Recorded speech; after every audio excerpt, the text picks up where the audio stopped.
Parecia final de Copa do Mundo. Milhões de brasileiros estavam ligados na TV Justiça assistindo o julgamento de mais um recurso do bandido condenado Luiz Inácio Lula da Silva, um pedido de habeas corpus impetrado por sua milionária equipe de advogados.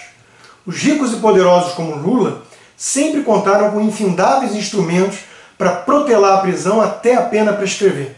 Era isso, o combate à impunidade, especialmente dos poderosos, que estava em jogo ontem. A Lava Jato acendeu a esperança de milhões de brasileiros cansados da roubalheira impune no andar de cima, especialmente em Brasília. Se na hora de prender Lula, lembrando que outros como Eduardo Cunha, Zé Dirceu, Marcelo Odebrecht, Maluf e tantos outros homens poderosos já tinham sido presos, a justiça desse um jeito de proteger o líder petista, isso seria não só uma ducha de água fria gelada em todos, como poderia ser até o seu oposto, faíscas lançadas num paiol de pólvora.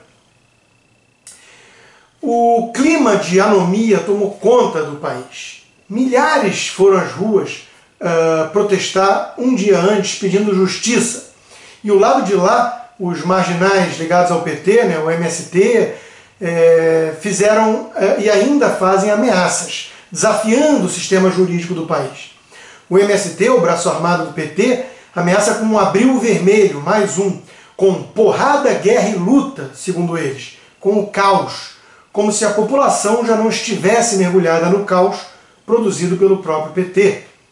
Os generais, diante desse quadro, desse clima de risco, chegaram a escrever comentários alertando que garantiriam a ordem e foram interpretados de forma negativa por muitos na imprensa. O Brasil não tem instituições republicanas fortes ou funcionando bem.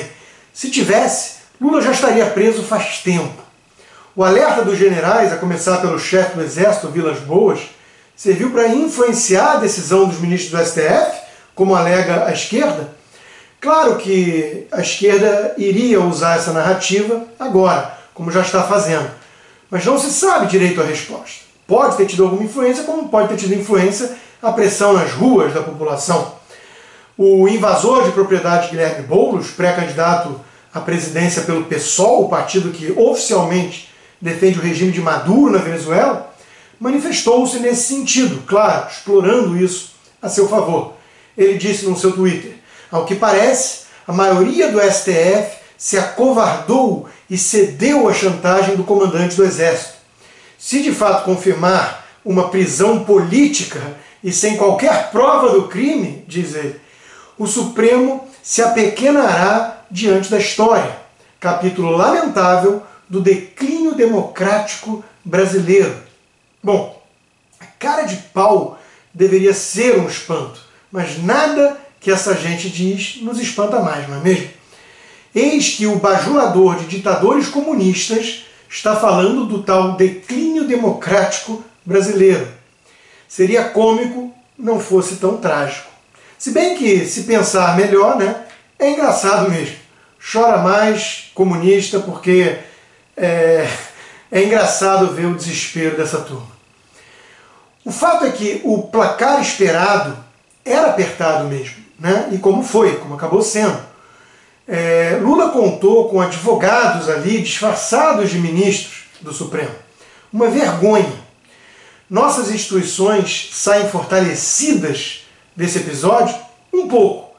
A imagem do próprio STF sai melhor? Alguma coisa. Mas não muito. Eis a questão. Ficou claro que, apesar da decisão desta madrugada, o STF agiu até ali como guardião de Lula, não da Constituição.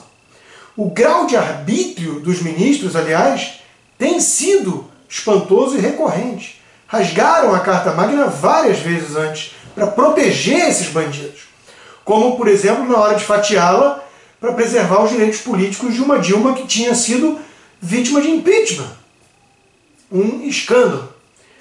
Portanto, em que pese o resultado favorável ao que milhões de brasileiros desejavam, não é motivo suficiente para vibrar e repetir que nossas instituições estão funcionando bem. Quem diz isso está mentindo. Elas não estão. Leandro Ruschel, meu amigo, chegou a lembrar de um detalhe importante. Não percam o foco, disse ele. O debate não é sobre a constitucionalidade de prisão após segunda instância. É sobre a Suprema Corte do país mudar de entendimento para proteger o chefe de uma organização criminosa e todos os seus integrantes e comparsas, se transformando assim em parte dessa mesma organização criminosa, disse ele. Um alerta fundamental do que estava em jogo. E isso quase aconteceu, né? Não podemos esquecer disso. Mesmo aqueles que votaram de acordo com o que a maioria da população queria, o fizeram de forma nem sempre republicana. Luiz Roberto Barroso vem à mente, né? Por exemplo. Poderia ter terminado seu voto após os 2 primeiros minutos. Depois, porém, resolveu jogar ali na plateia, para a plateia do PSOL, né? Meter a pauta de legalização de drogas no meio, tratar furto como se fosse uma coisa insignificante e aplaudir a tal mutação constitucional. Um perigo, um perigo. É um ativista com pretensão de legislador ali dentro. Um jacobino perigoso que dessa vez, por acaso, está do lado certo. Até jogador do time adversário às vezes faz gol contra, como lembrou meu amigo Alexandre Borges. Mas é impossível não morrer de medo de dar muito poder ao ministro preferido pelos artistas e intelectuais. Claro, temos o direito de celebrar seu voto ontem, fundamental para a vitória da justiça. Quando vejo Barroso votando com aquilo que eu queria, mas com discurso jacobino de ativista, eu tento lembrar de Churchill, que se alinhou até mesmo a Stalin para derrotar Hitler, e disse que faria até elogios ao próprio diabo no inferno, se fosse preciso. Cada batalha é uma, step by step, não é mesmo? A grande incógnita era Rosa Weber. Os petistas tinham esperança de que ela votasse a favor de Lula, mas ela votou contra, apesar de suas preferências pessoais. Demonstra ali até uma honestidade intelectual. Em uma língua que ninguém identificou muito bem qual era, né, e que deve ter sido ali o desespero do rapaz que ficava traduzindo para a linguagem de sinais de surdos, ela acompanhou o relator Fachin e ali enterrou as pretensões petistas. Muitos colocaram as suas bebidas, né, champanhe no gelo, nesse momento, já preparando-se para festejar a decisão que, de fato, acabou acontecendo. Mesmo assim, se podemos celebrar o resultado, e eu acho que devemos, há pouco motivo para enaltecer as nossas instituições. Sejamos francos, só o fato de o país parar e estar ligado ali no voto do STF sobre o HC de Lula, como se fosse final de Copa de Mundo, mostra como temos instituições frágeis ainda, que dependem de um ou outro ato corajoso, isolado, para se combater a impunidade dos poderosos, especialmente dos poderosos de esquerda. Ainda teremos que comer muito arroz com feijão para ter um sistema que possa ser chamado de republicano, onde todos são iguais perante as leis, como defendem os liberais.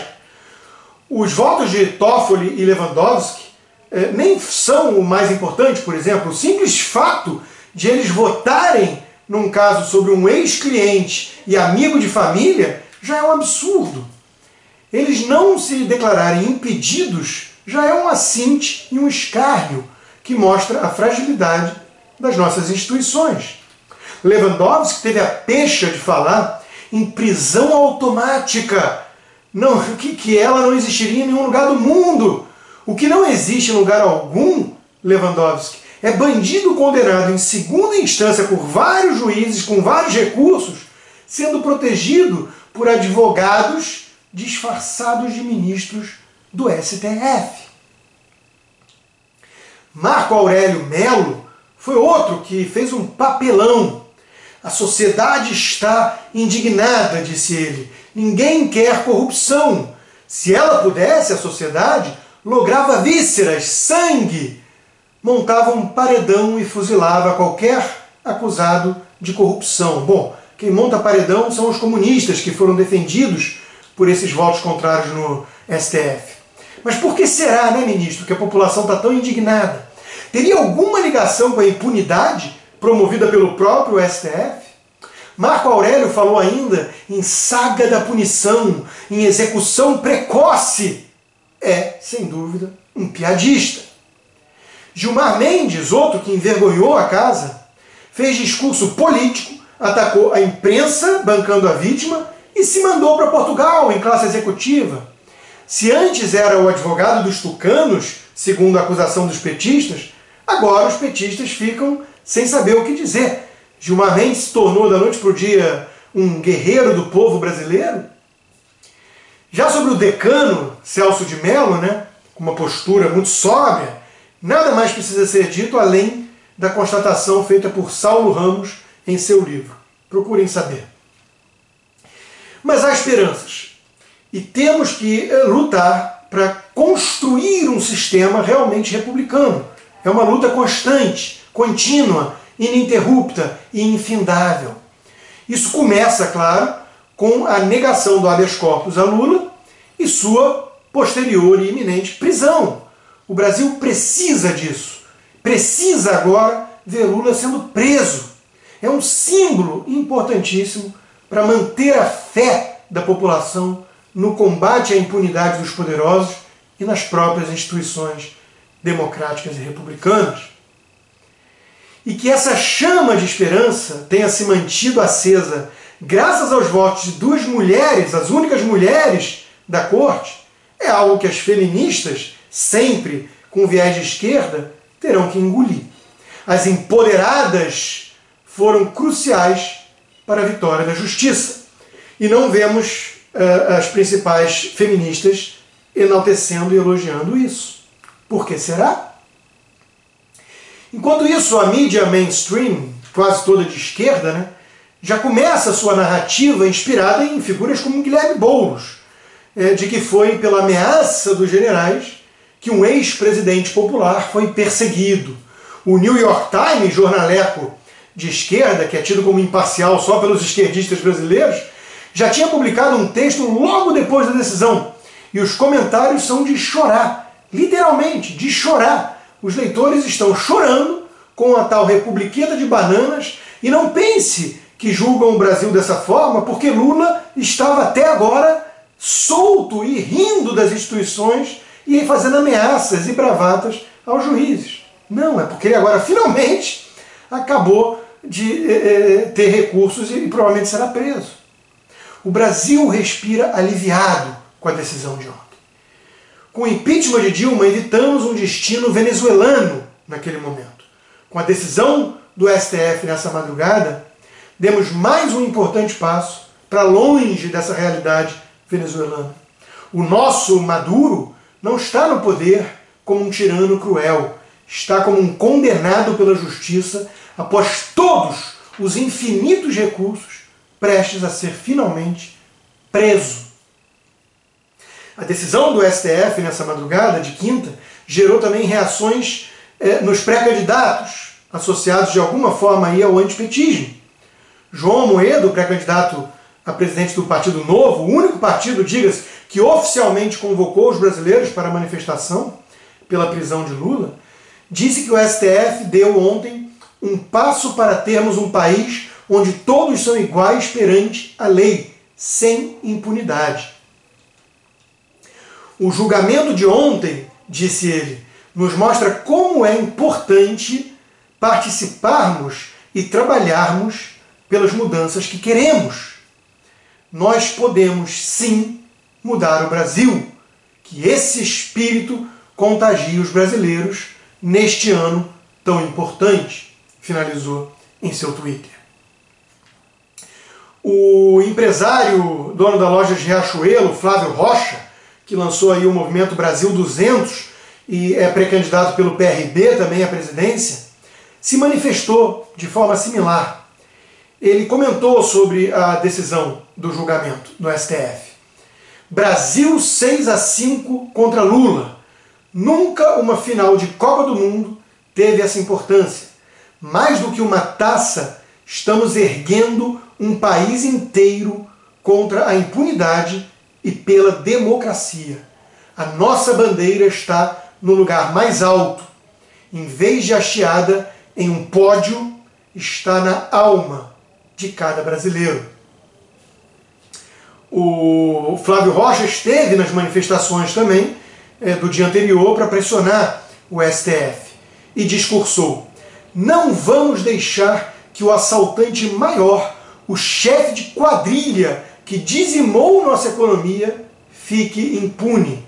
Nós vamos colocar o chefe da quadrilha na cadeia, disse enquanto era ovacionado pelos presentes. Jair Bolsonaro, pré-candidato pelo PSL, gravou uma mensagem de vídeo lembrando que apenas uma batalha foi vencida, mas não a guerra, pois o inimigo não foi eliminado ainda. Álvaro Dias, pré-candidato pelo Podemos à presidência, ex-tucano, né, comemorou a decisão de ontem do STF sobre o HC de Lula. Disse ele: a voz das ruas prevaleceu, resultado apertado, mas o que importa é a vitória da justiça sobre a impunidade. Temos que comemorar. O Brasil acordou mais feliz. Bom, esses foram os pré-candidatos associados de alguma forma aí ao antilulismo, ao antipetismo. Já Geraldo Alckmin, que está de olho no eleitorado petista, segundo informações, e que é um tucano, ou seja, nunca consegue ser firme o suficiente contra petistas, né, saiu pela tangente, com declarações tímidas e vagas. Disse ele: decisão judicial não tem gosto, decisão da Suprema Corte é soberana e ela precisa ser respeitada. Disse ainda: os problemas do Lula não são os problemas do Brasil, nem do povo brasileiro. São dele, que deve se explicar às instituições competentes. Uma fala um tanto frouxa em relação ao momento que o país vive, sem dúvida. Enquanto os pré-candidatos antipetistas comemoravam o avanço institucional e a decisão acertada da justiça, lideranças petistas faziam ameaças ou promessas idiotas, como a de Suplicy, que alegou que acompanharia Lula à prisão, né? Que vá, né? E Lindbergh Farias, o senador que convocou uma militância para formar um cordão de proteção ao chefe da quadrilha. Percebe-se como essa gente respeita, né, a democracia, a justiça e o Estado de Direito. Bom, e claro, também não podemos esquecer do fanfarrão mor, né, Ciro Gomes, aquele que teve em todos os partidos de esquerda no país. Ele tinha feito uma promessa antiga de que se Lula fosse preso, formaria um grupo para sequestrar o petista, o companheiro, e entregá-lo numa embaixada como a cubana ou a venezuelana, né? Vamos ver se ele vai cumprir a sua promessa. Tomara que sim, né? Tomara que sim. Ele já tinha dito também que receberia juiz à bala, né? Tomara que vá por esse caminho mesmo. Bom, concluindo, no cenário político atual, vai ficando mais claro quem se posiciona com firmeza contra o PT e, portanto, a favor do Brasil, quem fica em cima do muro, eternamente, né, por nutrir no fundo ali uma simpatia pelos petistas, e quem escancara o apoio a um bandido condenado pela justiça, após todos os recursos, fazendo inclusive ameaças às autoridades responsáveis por cumprir a lei e prendê-lo. Veremos a resposta do povo nas urnas.